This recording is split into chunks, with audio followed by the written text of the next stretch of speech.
Welcome back ناظرین. مزید گفتگو کا سلسلہ جو ہے ہم شروع کرتے ہیں سردار صاحب سے. سردار صاحب, ابھی ہم پیپلز پارٹی کے حوالے سے بات کر رہے تھے اور جو ریسنٹ ابھی الیکشنز کے وہ ریزلٹس ہیں اس پہ تو میں آتا ہوں. سر مجھے یہ بتائیں سر, یہ ایک رومرز یہ بھی ہمیں سننے کو ملے کہ آپ کو گورنرشپ کا بھی کوئی جو ہے وہاں سے سجیشن ملی اور آپ نے ایسی کوئی اس میں صداقت ہے سر؟ کب کی بات کر رہے ہیں؟ یہ جو ابھی گورنر جو صوبے پنجاب کی بات کر رہا ہوں سر. سلیم حیدر صاحب کے ہوتے سے پہلے یا ان کے بعد؟ نہیں, سلیم حیدر صاحب کی بات کر رہا ہوں سر. اسی جگہ پہ کیونکہ جب یہ منتخب ہو رہے تھے سلیم حیدر صاحب, تو مجھے بذات خود ڈی جی خان سے آپ کے ہی ورکرز نے 2-3 نے مجھے یہ بتایا کہ 2-3 دن بعد آپ کو کھوسا صاحب گورنر ہاؤس میں نظر آ رہے ہیں. نہیں, یہ ان کی مہربانی ہے جو یہ سوچ رہے تھے, لیکن یہ پارٹی کا فیصلہ تھا جی. اچھا. اور یہ انہی کا فیصلہ تھا سلیم حیدر صاحب کے حوالے سے. جی. میرے نہیں خیال کہ اس میں کوئی ایسی صداقت ہے کہ کسی کا نام لیا جا رہا تھا, میرا نام لیا جا رہا تھا یا کسی اور کا نام لیا جا رہا تھا. پارٹی کا فیصلہ تھا, انہوں نے لیا. سلیم حیدر صاحب سے کوئی ملاقات سر کبھی گورنر ہاؤس میں ہوئی ہے سر؟ نہیں, ابھی ریسنٹلی, کیونکہ ڈی جی خان کے جو ہے پیپلز پارٹی کے جو آپ کے ریپرزنٹیٹیو ہیں میرے خیال میں بیچ میں پہنچے ہوئے تھے وہ ادھر. یہ تو ورکرز کے ساتھ ان کی ملاقات آف اینڈ آن مختلف اضلاع سے ہوتی رہتی ہے. میری ابھی ریسنٹلی ملاقات نہیں ہوئی تھی. سر اس ڈیل کو آپ کیسے سمجھتے ہیں؟ اوپر زرداری صاحب پریزیڈنٹ, پھر نیچے گورنر ہیں سارے پیپلز پارٹی کے, کیا یہ کولیجن ہونی چاہیے تھی؟ شریف فیملی کے ساتھ میں بات کروں خصوصاً. آپ نے بڑا ایک ٹرکی سوال کر دیا. میں بڑا کلیئر ہوں اس چیز کے اوپر جی کہ یہ کسی کے دوست نہیں ہیں جی, ان کے اپنے, اور کوئی بھی political for that matter of fact میں یہ کہوں گا کہ کوئی بھی پولیٹیکل لیڈرشپ ہو, اس کو اپنا مفاد سب سے زیادہ عزیز ہوتا ہے جی, اور اپنا فیوچر سب سے زیادہ عزیز ہوتا ہے. جی. تو انہوں نے اپنے فیوچر کو سیکیور کرنا ہے جی, اور ہماری لیڈرشپ نے اپنے فیوچر کے بارے میں, پولیٹیکل فیوچر کے بارے میں سوچنا ہے. بالکل. یہ ایک انڈرسٹینڈنگ یوں سمجھ لیں, پولیٹیکل انڈرسٹینڈنگ ہو گئی جس کے تحت گورنمنٹ نون لیگ نے فارم کر لی اور جو آئینی عہدے تھے جی وہ پاکستان پیپلز پارٹی کے ذمہ آ گئے. جی. آلدو پریزیڈنٹ اور گورنرز کے اختیارات نہیں ہیں, آپ بھی سمجھتے ہیں اس چیز کو as a student of law and as a journalist, کہ ان کے بڑے محدود سے اختیارات ہیں. بالکل. ایگزیکٹو اختیارات جو ہیں وہ پرائم منسٹر اور چیف منسٹرز کے پاس ہوتے ہیں. جی. لیکن میرے خیال میں یہ پاکستان پیپلز پارٹی نے اپنا حق سمجھا کہ آئینی عہدے ان کے پاس ہونے چاہیے اور وہ ان کے پاس ہیں. ٹھیک.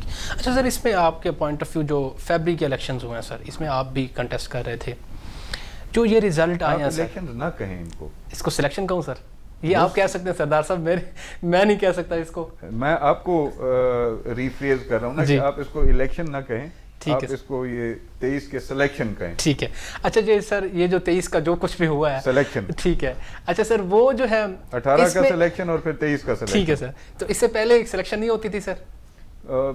بڑی حد تک میں کہتا ہوں نہیں ہوتی تھی. اچھا, بڑی حد تک نہیں ہوتی تھی. تو بھٹو صاحب کا دور, وہ جو سیپریشن ہوئی بنگلہ دیش کی, وہ تو آج تک کتابوں میں لکھا جاتا ہے. آل ٹوگیدر ڈفرنٹ حالات ہیں جی. لیکن اگر اس میں آپ بھٹو صاحب کو بلیم کرتے ہیں تو پھر میں سمجھتا ہوں کہ آپ کے ہسٹری جو ہے وہ بڑی ویک ہے.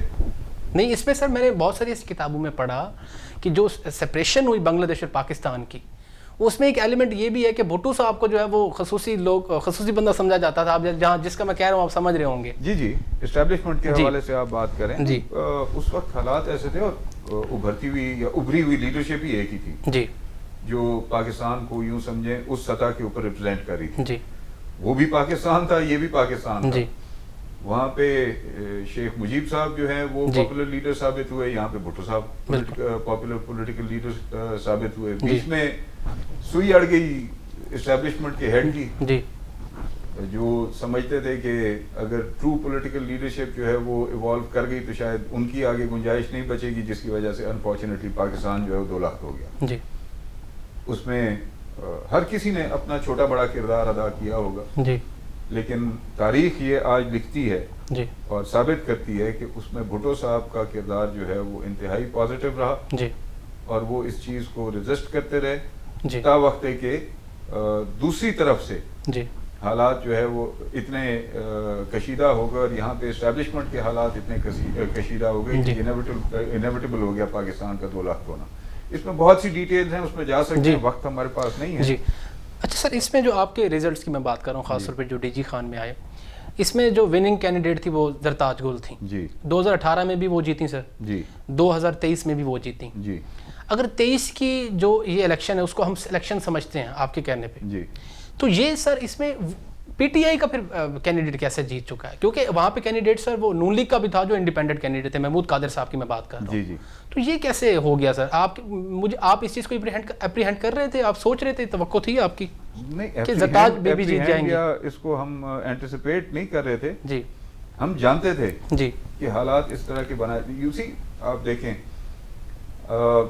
آپ کوئی بھی کوکنگ آئٹم جو ہے پریشر کوکر میں جب ڈالتے ہیں جی تو آپ اس کا لڈ اس وقت کھولتے ہیں جب آپ سمجھتے ہیں, جب وہ سیٹی بجاتی ہے اور جب پریشر کوکر کا آپ سمجھتے ہیں کہ اب یہ تیار ہے. جی آپ نے اتنا پریشر ڈیولپ کیا پی ٹی آئی کے اوپر, اور پی ٹی آئی کے ورکرز اور ان کے جو الیکٹیبلز تھے ان کے حوالے سے پکڑ دھکڑ چھاپے ہر طرح کا وہ کام کیا انتظامیہ نے جو نہیں کرنا چاہیے تھا. جی اور ایک بیک گراؤنڈ میں آپ کو میں صرف اتنا ہنٹ دیتا جاؤں, اس کی بڑی لمبی تفصیل ہے. بیک گراؤنڈ میں ایک یہ مائنڈ سیٹ بھی تھا کہ نون کو ایبسولوٹ اتھارٹی نہیں دینی.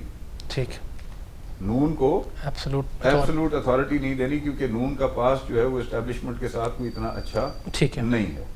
اور اس وقت تک میاں نواز شریف ہی پرائم منسٹر کے کینڈیڈیٹ تھے جی پری الیکشن میں بات کر. جی اور میاں نواز شریف صاحب کا اسٹیبلشمنٹ کے ساتھ کوئی ریلیشن شپ پاسٹ میں اتنا کنسٹرکٹیو یا کنڈیوسو نہیں رہا. جی سو مسلم لیگ کو ایک کلیئر اتھارٹی نہیں دینی. ٹھیک ہے, جس کی وجہ سے پی ٹی آئی کا ایک نمبر تھا جس کو کنسیڈر کیا گیا کہ اتنے ان کے کم از کم نمبر جو ہیں وہ اسمبلی تک پہنچنے چاہیے. میں آپ کو حقیقت باتیں بتا رہا ہوں, یہ میری کوئی کنسٹرکٹڈ کنسپیریسی تھیوری نہیں ہے. جی یہ الیکشن سے پہلے ہی ہمیں یہ خبریں ملنی شروع ہو گئی تھی کہ جی 50 سے 55 سیٹیں جو ہیں وہ عمران خان صاحب کے ساتھ کسی حد تک طے ہوئی ہوئی ہیں کہ جی آپ کو اتنی ریپرزنٹیشن جو ہے وہ اسمبلیز میں ملے گی. ٹھیک ہے. اور اس کا دوسرا پہلو یہ تھا کہ مسلم لیگ کو جو ہے وہ ایک کلیئر اتھارٹی نہیں دینی, جی یعنی کلیئر فیلڈ نہیں دینی. سو ان 50-55 سیٹوں میں ایک یقیناً ایک سیٹ جو ہے وہ ڈی جی خان کی بھی ایئر مارک ہوئی بھی تھی. جی لیکن جو اصل موجب بنا وہ کاروائی تھی. جی جو کاروائی 3-4-5 مہینوں سے جو ہے پی ٹی آئی کے خلاف شروع کر دی گئی. جی اور پھر اچانک آپ نے دیکھا کہ لگ بھگ 27-28 تاریخ یعنی کم و بیش 10-12 دن الیکشن سے پہلے جو ہے جی ڈھکنا کھول دیا گیا. ٹھیک ہے, یعنی وہ سیٹی بجنے سے پہلے ہی ڈھکنا کھول دیا گیا. تو وہ جو پریشر ایک دم ریلیز ہوا ہے جی اس نے میرے خیال میں اسٹیبلشمنٹ کی اور جو اس وقت کے ڈیسیجن میکنگ یا ڈیسیجن ٹیکنگ ادارے تھے جی یا افراد تھے ان کے نمبرز کو ٹوٹلی اوپر نیچے کر دیا, تہ بالا کر دیا.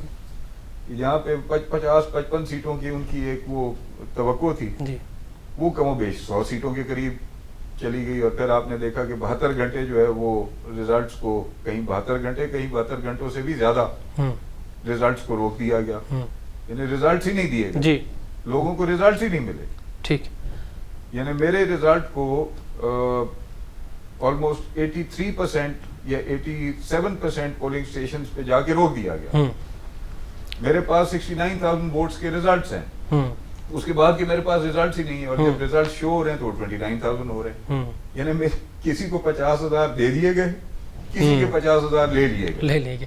ٹھیک ہے سر, پروگرام کا وقت ختم ہونے کو ایک آخری سر میسج میں آپ کی طرف سے لینا چاہ رہا ہوں, خاص طور پہ کرنٹ جو گورنمنٹ ہے یا ادارے ہیں, جس طریقے کی اس ٹائم پولیٹیکل سینیریو بنا ہوا ہے. میرے خیال میں تو ماضی جو 9 میں ہوا, پھر اس کے بعد ابھی نومبر میں جو سینیریو بنا, آپ کیا میسج دینا چاہیں گے؟ ریکونسیلیشن ہونی چاہیے, کیا ہونا چاہیے, آپ کیا سجیشن دیتے ہیں سر اداروں کو پاکستان کے لیے؟ سر میں صرف اداروں کو نہیں, جی سر, پولیٹیکل لیڈرشپ جو ہے ان سے بھی میری یہی توقع ہے, اداروں سے بھی میری یہی توقع ہے. جی کسی جن لوگوں کے پاس بے پناہ سرمایہ ہے بائی گڈ مینز اور بائی ill means, جی, ان کے پاس تو آپشن ہے نا کہ وہ اگر پاکستان کے حالات ٹھیک نہیں ہے تو پاکستان چھوڑ کے چلے جائیں، جی ان کی اولاد چلی جائے، وہ چلے جائیں.